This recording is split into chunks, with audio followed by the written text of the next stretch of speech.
Sometimes when I review these movies, it's incredibly difficult. For instance, when I tried to do To All a Good Night, some movies are just incredibly boring, and when I try to review them, I really don't have a lot to say about the movie. It's not so bad where I could actually make fun of the movie and point out all its flaws, or it's a movie where it's just mostly chase scenes or a hide-and-go seek kind of movie where the killer's just hiding and everyone's trying to find him.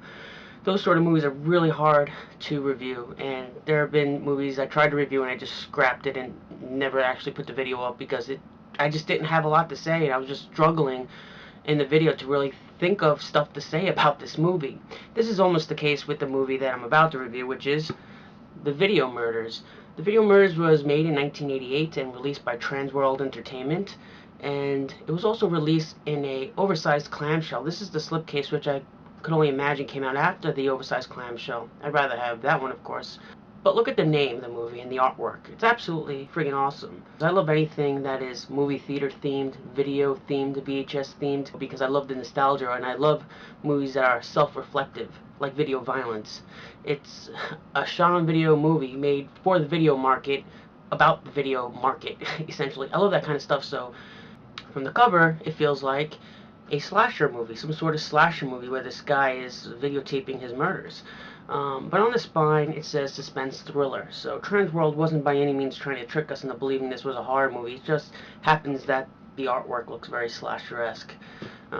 So the spine is correct. This is not a slasher movie by any means. It feels a lot like a thriller. And the only reason I am reviewing it is because of the misleading artwork for the movie. Kind of like the movie that I did Night After Halloween, where when you actually watch the movie, it doesn't feel like a horror movie at all. It just feels like a really bad TV movie, thriller type of thing. Even when we look at the back of the box, the whole description is pretty much a detective sort of movie, chase movie, where they're trying to find this serial killer. And the pictures on the back don't really tell us that it's a slasher movie either. You don't see a girl stabbed or blood all over the place, although the logo's in blood, which is really misleading. Otherwise, it's just a suspense thriller. That's all it really is, and it's not a very good one at all. It's absolutely boring. I watched this, the movie's about like an hour and a half, and when the movie was over, I thought to myself, what really happened in this movie? Not much happened at all. So right off the bat, the movie starts with this pretty cool title card for the movie, which I liked. And on the background, you see what looks like video footage that had been inverted. So that's a pretty good way to start a movie called The Video Murders, right? Then we're introduced to the killer watching footage that he recorded of him strangling a woman. You see him sitting down, eating Chinese food, watching his videotape on the television screen. And it's a scene that just lasts a while, a lot longer than it has to. And right before he strangles the girl in the videotape that he's watching, it cuts off to him eating his Chinese food. So right away, we don't even get to see a death. That's the first death that happens in the movie, and we're already off to a bad start because we don't even get to see it. Next, he's in a diner, which doesn't make sense because he had just eaten Chinese food. Or maybe he's there to just pick up another victim, which is obviously what happens. This one woman comes in, and I'm not sure if she's a hooker at this point. She catches his attention. The hooker leaves on the back of this guy's motorcycle. Eventually, the woman gets off the motorcycle, gives the guy a finger who was giving her a ride, which I don't understand. Maybe he just kicked her off the motorcycle, didn't give her a ride all the way home. But at this point, the guy, our killer, who was following her, offers her a ride, and she pretty much says, get lost, but he just says, I'll give you $100, and she takes him up on his offer. He takes her back to a hotel room that he's renting, and there he has a camera hooked up. She charges him another $300. She gets in front of the camera, and she starts to do all this, kinky stuff in front of the camera that she thinks he would like. She doesn't even get nude in the movie, actually. And what happens is that he starts beating her around after he ties her up. She thinks it's just part of the show, and for a little while she goes along with it until he finally strangles her on camera. And he's kind of talking to the camera like he has some live audience watching it, but really the footage is only for him. It's a really horrible strangulation, actually, because the rope is not really tight around her neck. And during this strangulation scene, she's gargling, even after she's like not being choked anymore, and it's obviously dubbed over, which is really a joke, and throughout the rest of the movie there's a lot of fake dubbing of choking and gasping and groaning, and it's just out of place, and it just seems ridiculous and too fake. And I don't know how anyone who's the director or editor, how they sit through the movie and think that this is actually convincing, because it's really not. This scene is actually a horrible death scene, and it sets a bad tone for this movie if you're watching it from a horror perspective. because there's no blood. It's kind of cool that it's a creepy kind of serial killer who likes to videotape his murders. That aspect of it I like. But later in the movie, that really doesn't happen anymore in the movie. You have this one strangulation of this hooker that he picks up, or who might be a hooker, and that's it. The rest of the movie is a chase scene. And it's a very bad chase scene at that. It's a very bad detective sort of story. Most of the movie is just the detective just following this guy in a car or on foot or trying to take clues. It's pretty bad. So when we see this first woman die, we immediately want to know what the motive is. It's not sex, because he's killing these girls. He's not, raping them and then killing them. So what the director or the writer give us is this one scene where he's in a park and he's just sitting there at a bench all alone, doing nothing really, and he watches a father and son play catch.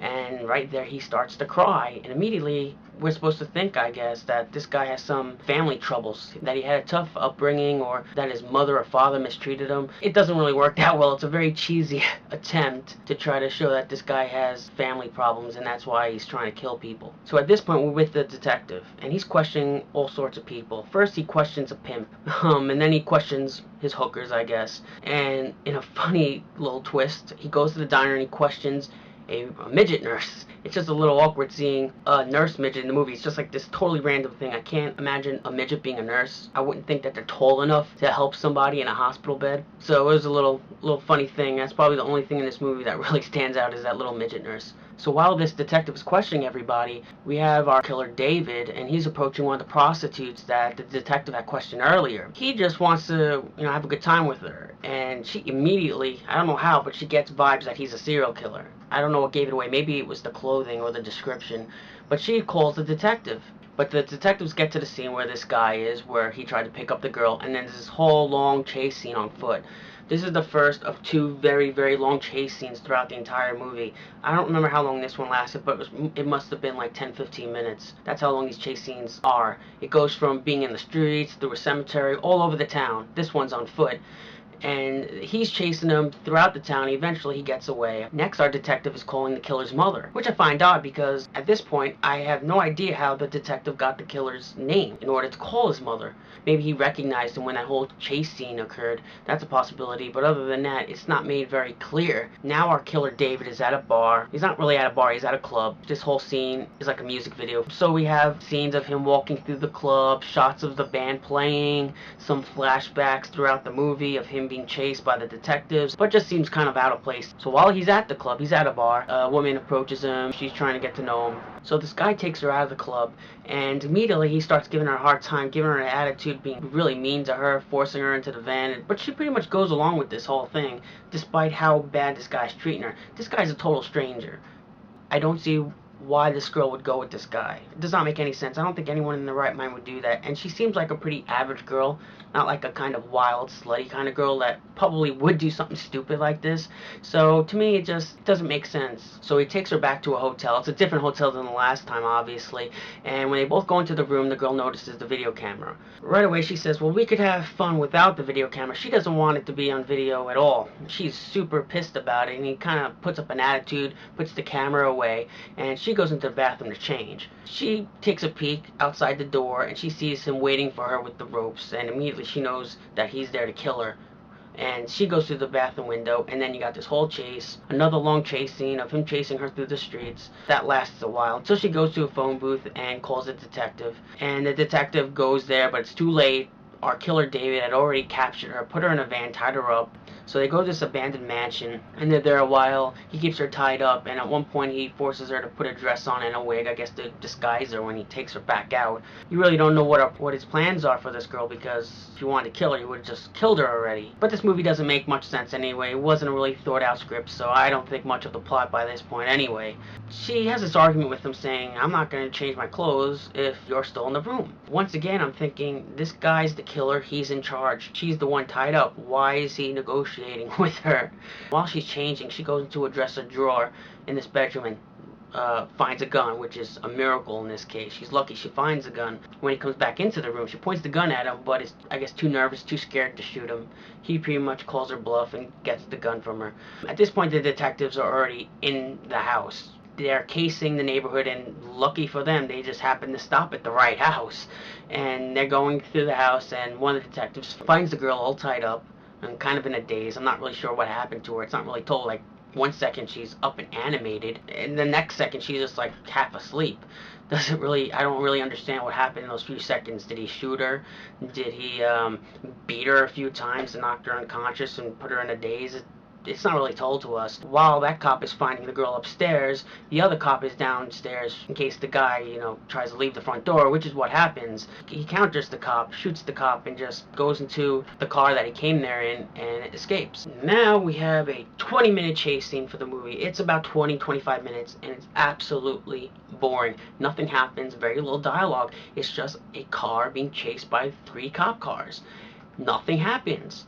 Very little speaking. There's some communications with dispatch.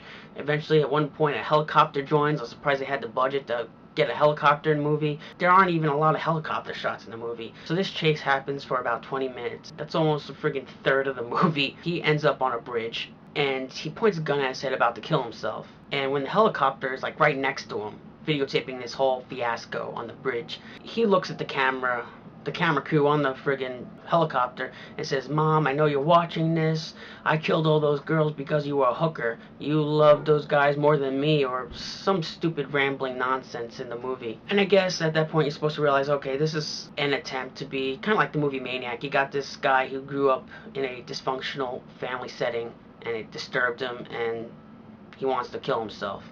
Which is just like what happened in the movie Maniac, but this movie does a poor job at trying to imitate that. So that's pretty much the end of the movie. The movie ends with him blowing his brains out. And it's nothing gory, you just hear a gunshot and him collapse. No brain pulp coming out the other end. And the movie just turns off, the end. That's it. No falling action, no conclusion to the movie, just like the previous movie I reviewed, Night Ripper. I hate when the movie just ends bluntly like that. There's no conclusion, there's no reflection on the events that happened throughout the whole movie. It just cuts off and that's it. The artwork for this movie is really cool, which is too bad because the movie is pretty bad. There's one review on IMDb, only one, 20 votes on this movie, so not a lot of people have seen this movie. And this one guy thought it was a good movie. He thought it was put together fairly well and that the actors did a good job for nobodies. The actors did a horrible job. It's a horrible movie. It's boring. I can't decide if the movie was shot on video or if it was shot on film. I think it was shot on really poor quality film. So watching the movie it looks pretty bad. It's hard to watch. The sound is okay in the movie, but the picture quality is not good at all. It's a movie worth forgetting. Not a very good movie at all. A very boring detective thriller movie. Only one on-screen murder of a woman in this movie. Very bad movie. Wouldn't recommend it except to buy the video because it's a cool box with a cool name. So that's pretty much it. This has been Paul once again, and look out for future reviews. Have a good night, guys. Hi, Mom. I hope you're feeling better. I'm sorry I haven't written or called or anything, but I've been kind of busy. I know that's not any excuse, but things are going great. Remember that little video business I had in Decatur? Well, I saved up some money and I bought some equipment. Got it going again. The local TV station practically begged me to go to work for them as a cameraman. Well, I get hurt sometimes. Once this woman cut me, and I was bleeding. And there was nobody there to help me. It did leave a mark.